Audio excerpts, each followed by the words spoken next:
사랑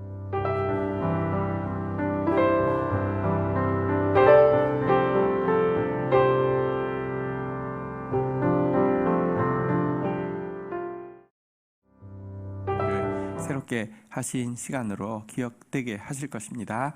우리 오늘도 말씀 앞으로 나가십시다. 이사야서 4장 1절에서 6절 말씀입니다. 이사야서 4장 1절에서 6절 1절 제가 읽겠습니다. 그날에 7 여자가 한 남자를 붙잡고 말하기를 우리가 우리 떡을 먹으며 우리 옷을 입으리니 다만 당신의 이름으로 우리를 부르게 하여 우리가 수치를 면하게 하라 하리라. 여러분, 유다가 멸망당했을 때의 한 장면을 사파처럼 보여주고 있습니다. 7 여인이 한 남자한테 부탁하는 내용이죠. 경제적인 부양의 의무 이런 거 하나도 요청하지 않을 테니까 어떤 요청도 필요 없고 단지 결혼만 해달라. 단지 내가 결혼하지 못한 사람이라는 그런 그 수치를 당하지 않도록 제발 결혼만 해달라고 하면서 한 남자한테 7 여인이 구걸할 것이다. 이런 장면으로 시작합니다. 어떤 의미입니까? 전쟁에서 남자란 남자는 전부 다 죽었다는 사실을 보여주고요. 또 여인도 이제는 무언가 의지의 대상으로 남편을 구하는 것이 아니라 단지 그냥 수치만 가릴 목표로 남편을 구하고 있다는 것입니다. 의지할 데가 아무것도 없어졌음을 보여주는 모습입니다. 더 이상 유다의 남은 사람들에게는 의지할 곳이 이제 하나도 없어졌다. 이 심판과 멸망을 통하여 이런 장면인데요. 그런데 이렇게 의지할 것이 하나도 없어진 이 유다의 놀라운 일을 하나님께서는 예언하고 있습니다. 우리 2절 한번 보도록 하겠습니다. 그날에 여호와의 싹이 아름답고 영화로울 것이요 그 땅의 소산은 이스라엘의 피난한 자를 위하여 영화롭고 아름다울 것이며, 여기 보니까 2가지가 그날에 하나님 외에는 의지할 대상이 이제 하나도 없어진 그날에 2가지가 아름답고 영화로울 것이다. 영화롭고 아름다울 것이다. 우리 하나님께서 우리를 만드셨을 때 영화와 종기에 간을 씌우고 만드셨다고 했는데 영화롭고 아름다울 것이다. 2번이나 이야기했는데 그 대상은 첫 번째는 여호와의 싹이고요. 2번째는 그 땅의 소산입니다. 2가지인데 사실은 전후관계가 있죠. 여호와의 싹이 그 황무한 땅에서 싹이 나오게 될 것이고, 그리고는 그 싹이 자라게 되었을 때 소산이 이제 생기게 되겠죠. 이것을 그 땅의 소산이라고 이야기하고 있는데요. 이 여호와의 싹과 그로 말미암은 땅의 소산으로 말미암아 다시 한번 영화와 존귀를 이스라엘은 회복하게 될 것이다. 이런 예언인데요. 여기서 여호와의 싹은 무엇입니까? 여기서 여호와의 싹은 성경에 보면 이새의 줄기에서 한 나온다. 성경을 해석하는 제일 중요한 원칙은 한 단어만 뽑아서 설명하는 것이 아니라 동일한 의미에서 동일하게 예언되어지고 있는 말씀을 같이 비교하는 것입니다. 이새의 줄기에서 한 싹이 나온다. 다윗이 이제 이새의 가문에서 나왔잖아요. 예수님이 이새의 가문에서 나오셨잖아요. 일단 이것은 이새에서 가문에서 나오는 후손이다라는 것을 이야기하고 있고요. 또한 동일한 이사야서에 보면 주 앞에서 연한 순 같으실 것이라고 하면서 고난받는 종 메시아에 대해서 여기 연한 순이라는 단어도 싹하고 같은 것인데요.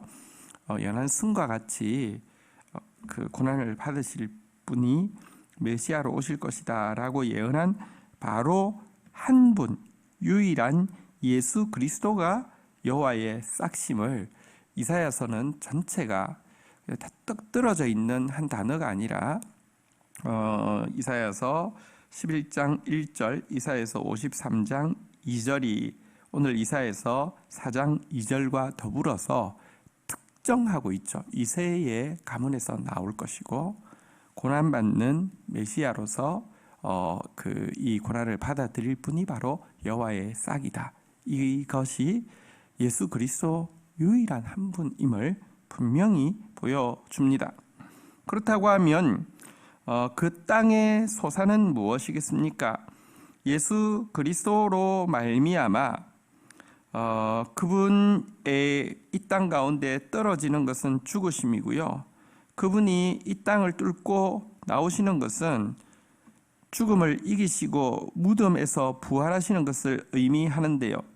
그 땅의 대속의 죽음과 그 땅에서 이루어진 예수 그리스도의 대속의 죽음과 부활의 승리를 통하여서 이 완성되어진 대속 사역의 완성을 이야기합니다. 바로 이 완성을 겸손한 마음으로 징계를 받고 난 후 이 예수 그리스도의 구원을 받아들이게 된 겸손한 사람들에게 영화와 존귀가 회복되어진다는 것입니다. 생각해보면 산에 과거, 요즘은 뭐 그래서는 안 되겠지만 과거에 이제 무슨 비료나 이런 것이 제대로 없을 때 어떻게 했냐고 하면 겨울에 산에 불을 지르지요. 그러면 다 잿더미가 됩니다. 자, 그렇지만 봄이 되면 그곳에서 건강한 새순이 그 양분을 먹고 솟아 나오게 되는 것이죠. 마찬가지로 더 이상 의지할 대상이 없어진 그들이 하나님 앞에서 겸손하게 징계를 받아들이고 포로잡혀 갔다가 시온으로 되돌아오게 되면 이들에게 예수 그리스도의 대속으로 말미암는 영화와 존귀가 회복되어질 것이다. 이런 예언이 2절의 예언이 되겠습니다. 자, 그 대상이 누군지 3절에 정확하게 나와 있죠. 시온에 남아 있는 자, 예루살렘에 머물러 있는 자, 곧 예루살렘 안에 생존한 자 중 기록된 모든 사람은 거룩하다 칭함을 얻으리니. 자, 회복의 은총이 여기 예루살렘에 머물러 있는 자, 예루살렘 안에 생존한 자, 이들은 누구를 이야기하냐고 하면 이제 포로에서 이 황폐함에서 이제 되돌아온 남은 자, 성경의 예언서에 계속 나오는 단어인 남은 자를 이야기하는데요. 이 남은 자들에게 어떤 역사가 일어나느냐? 위에서 아름답고 영화로울 것이다. 영화와 존귀의 간을 회복할 것이다 그랬는데 이 회복의 과정에 첫 번째 그들이 획득하게 되는 것은 거룩하다 하는 칭함을 모든 사람들로부터 받게 되는 것이다. 이렇게 이야기를 하고 있습니다. 사실 거룩하다라는 칭호는 성도가 받을 수 있는 칭함이고, 그래서 거룩함은 성도가 추구해야 되는 최고의 목표입니다. 제가 이 단어가 신도하고 성도 아무 구별 없이 사용하지만 제가 이야기했죠. 뭐 신천지 이단 이런 사람을 성도라고 불러서 성도가 아니라고 신도라고 아니면 교도라고 그럼 믿음을 가진 무리 혹은 그 신천지라는 신흥 종교를 믿는 교도, 신도이지 성도란 뭐냐고 하며 거룩한 무리란 뜻입니다. 이단을 따르는 사람이 어떻게 거룩한 무리가 됩니까? 성도란 예수 그리스도를 따르는 자에게만 주어지는 특별한 호칭입니다. 그런데 우리가 말로만 성도라 칭함을 받아서는 안 되고요. 예수 그리스도로 말미암아 우리가 아름답고 영화로워진다고 했는데 그 아름다움, 그 영화로움의 핵심이 거룩하다 일컬음을 받는 것입니다. 거룩하다라는 것은 하나님을 닮았다는 것이죠. 거룩하다는 것은 세상으로부터 구별되다는 뜻이죠. 거룩하다는 것은 이 땅으로 말미암은 것이 아니라 하늘로 말미암았다는 것이죠. 여러분, 모든 것은 사실 땅으로 말미암았습니다. 사람으로 말미암았습니다. 사람과의 관계에서 사바사바해도 되는 일도 많습니다.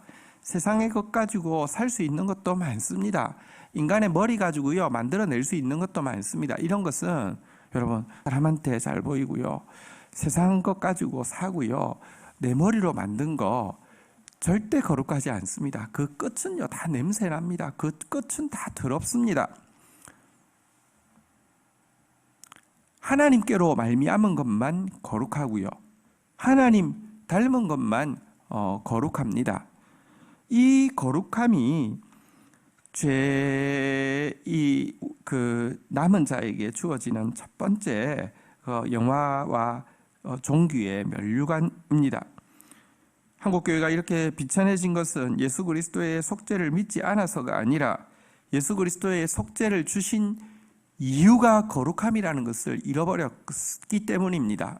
거룩에 대한 추구가 사라진 믿음은요 정말 맹목적인 것이죠. 믿습니다. 용서를 믿습니다. 그리고는 그 용서 가지고 또 죄짓고 와서 믿습니다. 속죄를 믿습니다.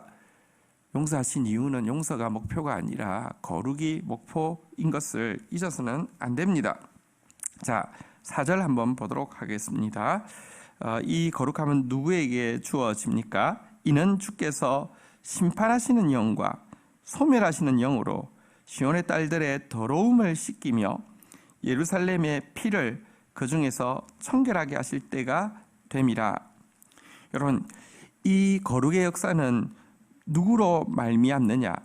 주께서 심판하시는 영, 소멸하시는 영으로 청결하게 하신다 그랬는데, 여기 심판의 영, 소멸의 영이란 예수 그리스도께서 성령을 통하여서 죄를 심판하시고 죄를 소멸하신다, 이런 의미입니다.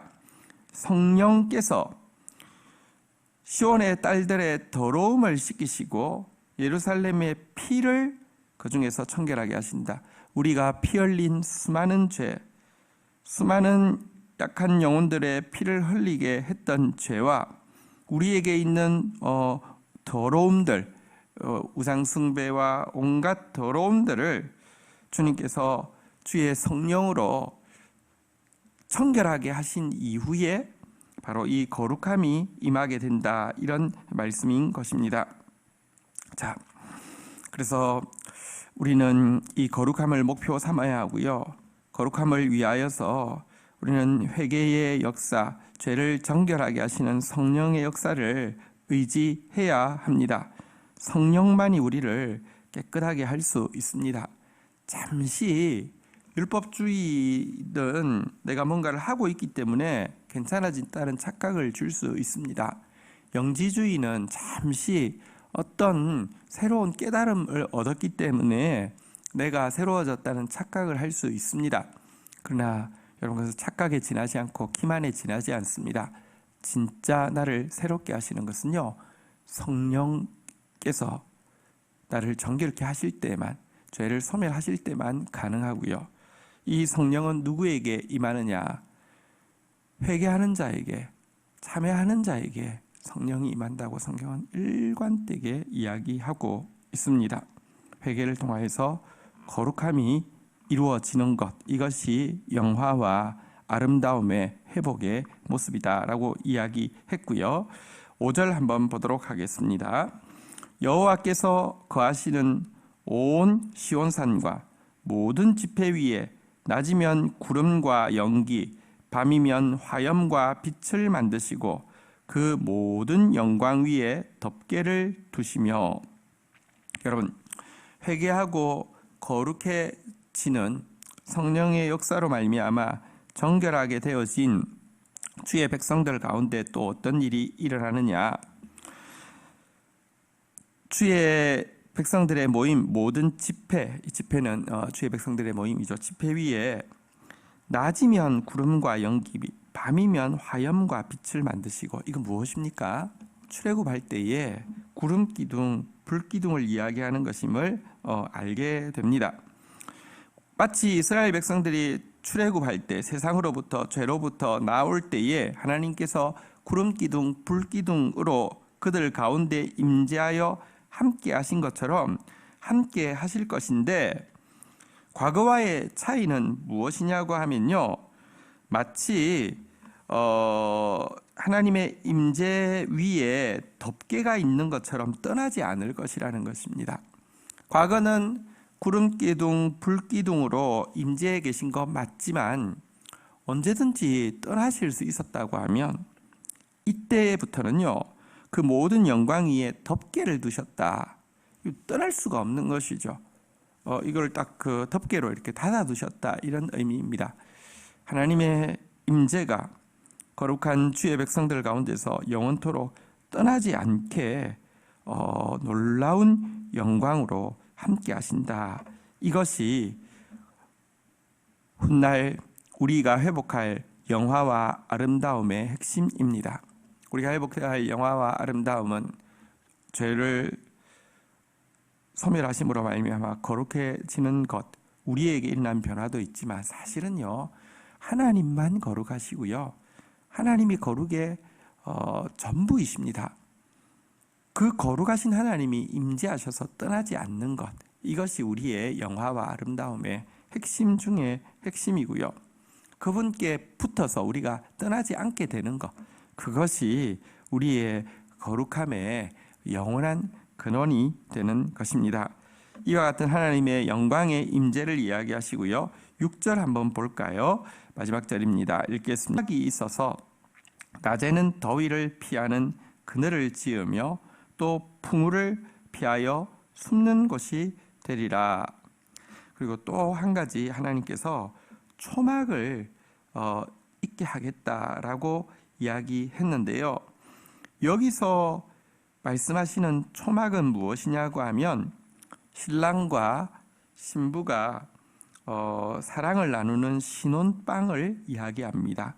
신랑과 신부의 첫날 밤을 위한 그 천막을 여기서 초막이라고 번역을 했는데요, 다시 말하면 하나님께서 이 거룩해진 시온의 딸을 당신의 신부로 취하시고 그들과 그 참된 교제를, 은밀한 교제를, 누구도 알 수 없는 하나님과 나만이 나누는 그 내밀한 교제를 나누실 것이다, 이렇게 말씀하고 있습니다.